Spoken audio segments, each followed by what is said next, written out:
watches this channel knows that I have the Dodge, the 58 Chevy, and I have my Chevy OBS Silverado and my daily driver.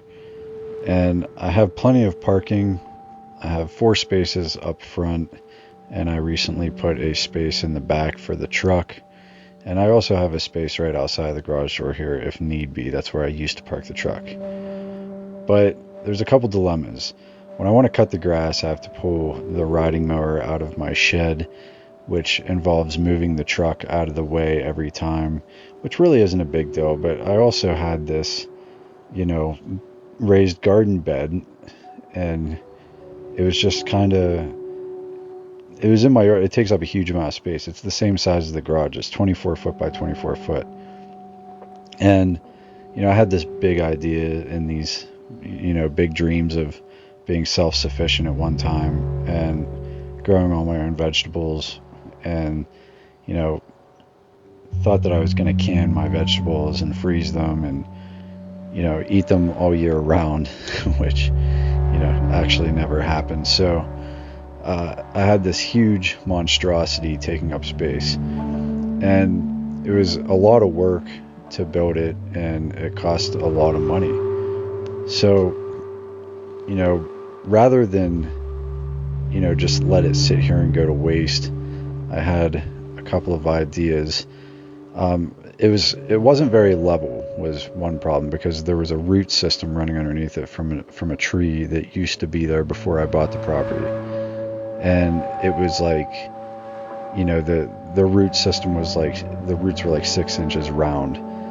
And then I planted 2 apple trees at the top as well.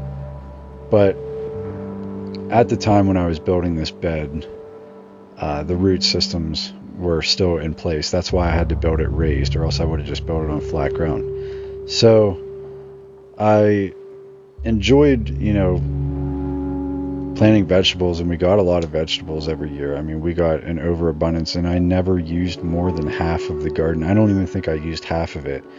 Only about a quarter of it, maybe. Like, my plan was to grow all kinds of different stuff, and it just never happened. So I did get good use out of it for 3 solid years, and even with using half of it,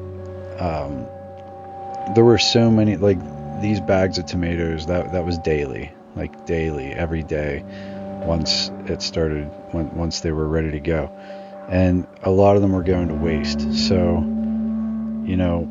getting more and more into these projects in the garage, and, accidentally coming across some of these vehicles, I realized that I can't keep them outside. So, as you can see, the garden is very uneven at this point.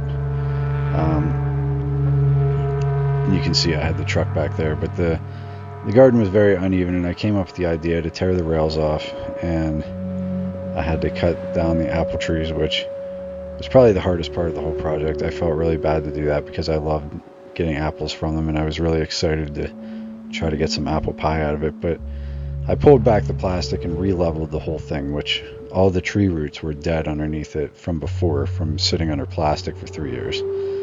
And I had 8 tons of shell delivered, and scoop by scoop, I just went to work and got burnt to a crisp out in the sunlight, and leveled it out and created 2 more parking spaces.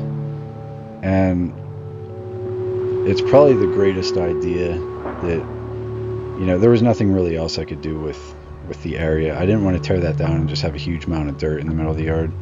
So that worked out perfectly, and you can enter it right from the alley, and 2 cars fit on it with plenty of room.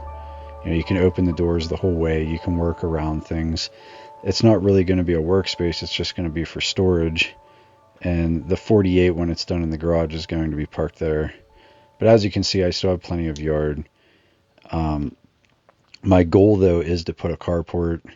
Not quite like that, but like just an open carport with some walls on it, and continue to use the garage as a wood shop like it was intended, or a garage to work on cars when I'm not building things.